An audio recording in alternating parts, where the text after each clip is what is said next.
Hello friends, welcome to our own channel daily stock. तो आज हम आपको Lakshmi finance and corporation limited के बारे में शेयर एनालिसिस बताने वाले हैं और साथ ही में आपको ये भी बताएंगे कि आपको इस शेयर में निवेश करना चाहिए या नहीं करना चाहिए। आगे बढ़ने से पहले अगर आपने हमारे चैनल को सब्सक्राइब नहीं किया हो तो आप हमारे चैनल को सब्सक्राइब ज़रूर कर दीजिएगा, साथ ही में हिट द बेल आइकन। तो सबसे पहले आपको Lakshmi finance and industrial corporation के बारे में बता देते हैं। तो ये पहले आंध्रा बैंक के नाम से जानी जाती थी और ये एक एनबीएफसी फर्म है, नॉन बैंकिंग फाइनेंशियल कंपनी है। तो ये कंपनी का मेन काम क्या है? मनी लैंड करना, मतलब लोगों को पैसा देना। उसके बाद कमोडिटी में ट्रेड भी करना और साथ ही में इक्विटी शेयर्स और म्यूचुअल फंड में इन्वेस्ट भी करना। तो ये ही Lakshmi finance and industrial corporation का काम है। अब यहाँ पर कंपनी डेटा की बात करें तो मार्केट कैप पे 39.38 करोड़ का। तो ये एक स्मॉल कैप कंपनी है। इंडस्ट्रियल पी अगर आप देखें तो 56.84 है, लेकिन कंपनी का पी या 4.39। तो ये आपको इंडस्ट्री के पी से कम प्राइस में मिल रहा है और उसी के साथ अगर आप बुक प्राइस भी देखें तो 0.92 टाइम्स पे आपको ये शेयर मिल रहा है। मतलब जो इसकी बुक वैल्यू है 142.90, इससे भी कम प्राइस पे आपको ये शेयर मिल रहा है। डिलीवरेबल परसेंटेज की बात करें तो 47.90, मतलब इतनी डिलीवरी इस शेयर की उठाई गई है और इसका बीटा है 0.59। मतलब कि अगर मार्केट 1% ऊपर जाता है तो इसका शेयर प्राइस 0.59 के बीटा से ऊपर जाएगा। अब यहाँ पर बात करते हैं फाइनेंशियल ट्रेंड की। तो जैसे कि आप यहाँ पर डेटा देख सकते हैं जो पिछले 4 साल का दिया हुआ है, 2018 से 20 तक अगर आप देखें तो यहाँ पर जो कंपनी का रेवेन्यू है वो हर साल ईयर ऑन ईयर बेसिस पे गिर रहा है। जो 2018 में 6 करोड़ 65 लाख का था वो 2019 में आधा हो गया है, 3 करोड़ 50 लाख, और 2020 में 3 करोड़ 31 लाख का यहाँ पर कंपनी का रेवेन्यू हो गया है।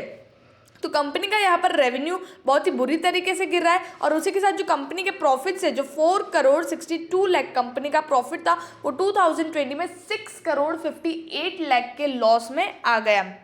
2021 में कंपनी ने फिर से अच्छा परफॉर्म किया है और 15 करोड़ 50 लाख का यहाँ पर कंपनी ने रेवेन्यू किया है और 9 करोड़ 16 लाख का प्रॉफिट किया है। तो 2021 के नंबर्स यहाँ पर अच्छे, लेकिन अगर आप 2018 से 20 के नंबर्स देखें तो वो बहुत ही बेकार है।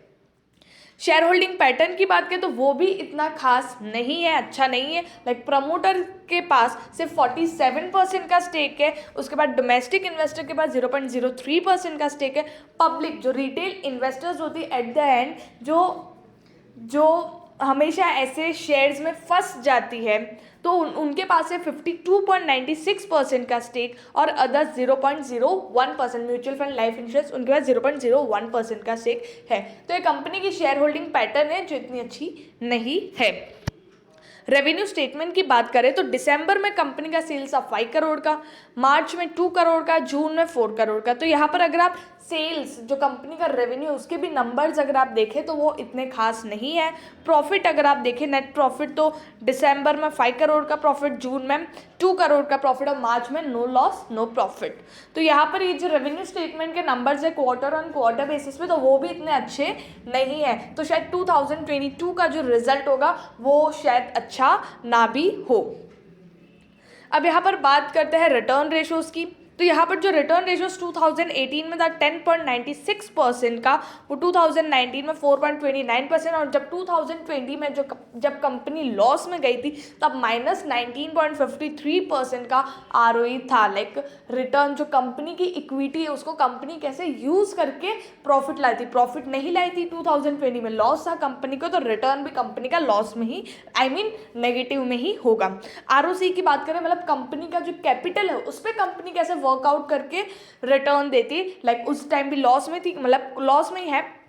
तो 2018 में 10.83% का रिटर्न दिया, लेकिन 2020 में -26.52%। रिटर्न ऑन एसेट्स की बात करें तो वो भी -18.45%। तो कंपनी के रिटर्न रेशोज बिल्कुल भी अच्छे नहीं है। 2021 का डेटा यहाँ पे दिया हुआ नहीं है। क्योंकि उस टाइम कंपनी ने अच्छा खासा प्रॉफिट, अच्छा खासा रेवेन्यू अर्न किया था इस कंपैरेटिव टू पिछले 3 साल। तो उस टाइम का जो डेटा है लाइक रिटर्न रेशोज वो कंपनी के अच्छे होंगे।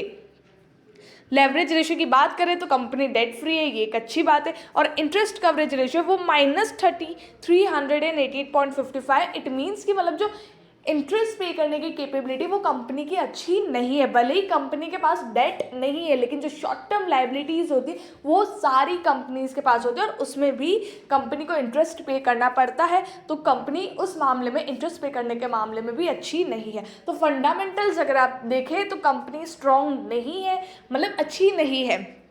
एट लास्ट बात करते हैं मार्केट प्राइस की, तो 5 ईयर आई है 139.50 और करंटली 131.25 पे ट्रेड कर रहा है, और आज भी ये 9.97%, मतलब 10% अप था, 11.90 रुपीज़ अप था। अब इसकी अगर मैं एक बात बताऊं तो आज ये 10% ऊपर है, लेकिन अगर आप पिछले 1 वीक का चार्ट देखें तो इसने एक हफ्ते के अंदर 45% का रिटर्न दे दिया है। सिर्फ 1 वीक के अंदर 45% का रिटर्न, जो बहुत ही बड़ी बात होती है। ये शेयर 80 रुपये से ये आ गया है 130 रुपये तक, जो बहुत बड़ी बात होती है। तो अगर आप इसका ऑल टाइम हाई देखें तो वो 139.50, और कंपनी में इतना कुछ खास हुआ नहीं है कि इस शेयर को 45% कोई भगा दे। ठीक है, तो अगर यहाँ से ये 10% और भाग के लाइक अगर यहाँ से ये अपने 5 ईयर हाई को क्रॉस कर भी देता है, ठीक है, लेकिन कुछ पॉइंट तो ऐसा होगा जहाँ पे वो स्टॉप हो जाएगा और उसके बाद ये लोअर सर्किट मारने लगेगा, तब आप अपने पैसे शायद निकाल भी ना पाओ। तो अगर आपको फंडामेंटल्स वाली कंपनी में डालना हो तो वो ये कंपनी नहीं है। इसमें लाइक कभी भी ऐसा हो सकता है कि शायद आपका पैसा अगर लोअर सर्किट मारने लगे तो शायद आपका पैसा डूब भी जाए। तो अगर आपको अच्छा खासा प्रॉफिट होता और अगर आपको और लालच नहीं हो प्रॉफिट की, तो आप इस शेयर में से अपना प्रॉफिट बुक भी कर सकते हो। और अगर आपको लगता है, क्योंकि मेरे को नहीं लगता कि ये शेयर और भी ऊपर जाएगा, अगर इसके फंडामेंटल्स अगर अभी भी अच्छे हो, अगर इसके अच्छी न्यूज़ है और इसको नए नए चीज़ें मिलती रहे, तो ये शेयर शायद ऊपर जा भी सकता है। लेकिन हाल फिलहाल इसमें ऐसा कुछ भी नहीं है कि ये और भी ऊपर जाए। तो अगर आपको रिस्क लेना हो तो ही आप ऐसे शेयर्स में पैसा डालिए, वरना मैं आपको नहीं बोलूँगी कि आप ऐसी कंपनीज में पैसा डालें। अगर आपको वीडियो अच्छा लगा तो please like, share and subscribe our channel. Thank you.